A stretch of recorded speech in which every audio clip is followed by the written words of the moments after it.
Election అప్డేట్స్ను అందరికంటే ముందుగానే తెలుసుకోవాలంటే ఈరోజే ఆర్టీవీ లైవ్ యాప్ని మీ మొబైల్లో డౌన్లోడ్ చేసుకోండి.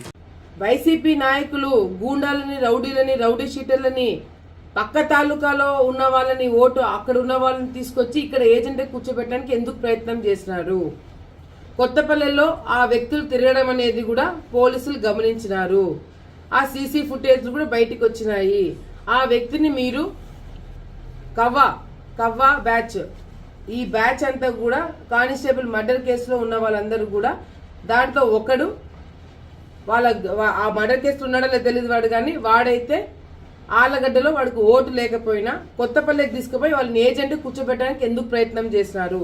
వాళ్ళని అక్కడి నుంచి పంపించేస్తే కొత్తపల్లి ఊరు బయటికి వెళ్ళి అక్కడ కొంతమంది రౌడీలని పెట్టి అక్కడ గలాటా చేయాలని చెప్పి అనుకున్నారా లేదా అనేది కూడా పోలీస్ ఇన్వెస్టిగేషన్లో బయటపడుతుంది.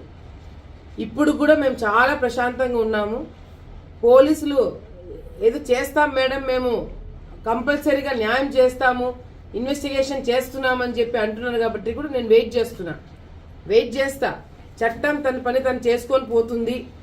చూస్తాను ఎంతవరకు పని అవుతుందో.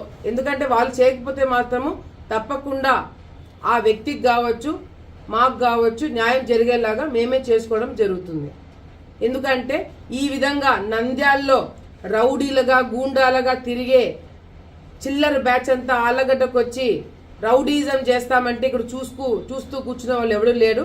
అసలు నంద్యాల బ్యాచ్ వచ్చి ఆలగడ్డలో రౌడీజం చేస్తుంది. నంద్యాలలో రౌడీ షీటర్లు, నంద్యాలలో కాంట్రాక్ట్ మర్డర్లు రేపు పొద్దున మా మీద చేసినారు. రేపు పొద్దున ఇదే వైసీపీ నాయకులు ఎవరైనా వైశాస్ని బెదిరించాలంటే వీళ్ళని వాడుకోరా? ఎవరైనా ల్యాండ్ కబ్జా చేయాలనుకుంటే వీళ్ళని వాడుకోరా? రౌడీలను, గుండాన్ని తీసుకొచ్చి రాజకీయం చేస్తున్నారా? గాడిదలు కాస్తున్నారా? ఈరోజు మాకు నీతులు చెప్తున్నాడు ఇక్కడ ఉన్న గంగుల ప్రభాకర్ రెడ్డి గారు. ఖండిస్తున్నాడంట. దేనికి ఖండిస్తున్నారు? దగ్గరుండి మీ వైసీపీలో ఉన్న, మీ పార్టీలో ఉన్న వ్యక్తి అదే నంద్యాల బ్యాచ్ని తీసుకుపోయి కొత్తపల్లిలో law and order problem create చేయాలని చెప్పి చూస్తున్నారు. ఇంతవరకు ఆళ్లగడ్డలో అటువంటి సంస్కృతి రాలేదు. మీరు చేసే అరాచకాల వల్ల ఈరోజు కాంట్రాక్ట్ మర్డర్లను తీసుకొచ్చి ఇక్కడ రౌడీజం చేస్తున్నారు. నిన్న రాత్రి సిఐ వాళ్ళందరూ మొన్న రాత్రి మా ఇంటికాడికి వస్తే అసలు మేము కంప్లైంట్ ఇవ్వదలుచుకోలేము, మాకు వద్దు కంప్లైంట్, మేము ఇవ్వదలుచుకోలేము, మాకు నమ్మకం లేదు, పోలీస్ డిపార్ట్మెంట్ పైన కానీ వ్యవస్థ పైన మాకు నమ్మకం లేదు, మాకు ఎట్లా న్యాయం చేయించుకోవాలని మేమే చూసుకుంటామని చెప్పి చెప్పడం జరిగింది. కానీ ఎస్పీ గారు లేదు మేడం మీరు కంప్లైంట్ ఇప్పించండి, జరిగింది లా అండ్ ఆర్డర్ ప్రాబ్లం, రేపు పొద్దున ఇంకెవరికైనా జరగచ్చు అని చెప్పి అంటే అప్పుడు కంప్లైంట్ ఇవ్వడం జరిగింది. అసలైతే కంప్లైంట్ కూడా నేను ఇవ్వదలుచుకోలేదు మా తరపు నుంచి. మా వాళ్ళకు కూడా చెప్పిన కంప్లైంట్ ఇవ్వడం వేస్ట్ అని. రౌడీజం కాదు ఇది, ఫ్యాక్షనిజం కాదు ఇది. కాంట్రాక్ట్ మర్డర్ని తీసుకొచ్చి అటాక్ చేపిస్తారా? మళ్ళీ ఆయన ప్రెస్ మీట్ పెట్టి, అంతవరకు ప్రెస్ మీట్ పెట్టలేదు ప్రభాకర్ రెడ్డి గారు, అంతవరకు ప్రెస్ మీట్ పెట్టలేదు. ఎక్కడ వైసీపీ నాయకుల పేర్లు బయటకు వస్తాయని చెప్పేసి ఈయన ప్రెస్ మీట్ పెట్టి నేను బౌన్సర్లను తెప్పించుకున్నానంట. నేను బయట వ్యక్తులు వచ్చాడని చెప్పి ఈయన నా మీద ఈసీ కంప్లైంట్ చేస్తాడంట. ఏమన్నా బుద్ధి జ్ఞానం ఉండి మాట్లాడుతున్నారా? ఎవడు ఔట్సైడర్లను తెచ్చింది నేను చూపించాలా ఫోటోలు? గంగుల కిషోర్ వెనకాల ఎందుకు మనుషులు తిరుగుతున్నారు? కాంట్రాక్ట్ మర్డర్లు చేసిన వాళ్ళు, రౌడీజం, గూండాయిజం చేసిన వాళ్ళు, నంద్యాలకు తిరుగుతున్న వ్యక్తులు ఎందుకు ఆళ్లగడ్డలో పెట్టుకొని తిరుగుతున్నారు? నిఖిల్ గురించి మాట్లాడుతున్నారు. ఆ అబ్బాయికి ఇక్కడ ఓటు ఉంది, నాతో పాటు తిరిగే వ్యక్తులకి ఇక్కడ ఓటు ఉంది. ఓటు లేని వాడు ఇక్కడ ఎవరు తిరగట్లేదు నా దగ్గర. పోలింగ్ రోజు నా వెంట తిరిగిన వాళ్ళు ప్రతి ఒక్కరి దగ్గర ఓటు ఉంది. కానీ కొత్తపల్లిలో ఆలగడ్డ తాలూకాలోనే ఓటు లేని వాడు ఎందుకు తీసుకొచ్చి మీరు ఏజెంట్ కూర్చోబెట్టాలనుకున్నాడు గంగుల కిషోరు. ఎఫ్ఐఆర్ ఫైల్ అయింది ఏవి సుబ్బారెడ్డి పైన 307 SC ST కేసు, కొన్ని సెక్షన్లు పెట్టినారు. ఇంకా ఇన్వెస్టిగేషన్ జరుగుతుంది. నంద్యాల ప్రాంతం నుంచి వచ్చిన వాళ్ళు ఎందుకు తీసుకొచ్చారు, బాడీ గార్డులకు ఎందుకు పెట్టుకున్నారు, ఎప్పటి నుంచి పెట్టుకున్నారు? వీళ్ళు నా దగ్గర పనిచేసే వాళ్ళు కొన్ని సంవత్సరాల నుంచి నాతో పాటు ఉన్నారు. కొన్ని సంవత్సరాల నుంచి 8 సంవత్సరాలు, 9 సంవత్సరాలు, 10 సంవత్సరాలు, 4 సంవత్సరాల నుంచి నా దగ్గర ఉన్న వాళ్ళు ఉన్నారు. కరెక్ట్గా ఎన్నికలు కోడ్ వచ్చిన తర్వాత 10 రోజులు ఉంది అనంగా తీసుకొచ్చి నంద్యాల వాళ్ళని ఇక్కడ ఎందుకు పెట్టుకున్నారు? గొడవలు సృష్టించడానికి పెట్టుకున్నారు.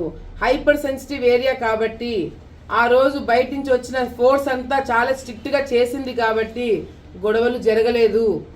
టౌన్ లో ఎక్కువ చాలా స్ట్రిక్ట్ గా చేశారు కాబట్టి గొడవలు జరగడానికి అవకాశం లేక, దిక్కు లేక ఆలగడ్డలో గొడవ పెట్టుకోవడానికి సాధ్యం కాక పోయి రుద్రవరంలో గొడవలు పెట్టుకున్నారు. మీరు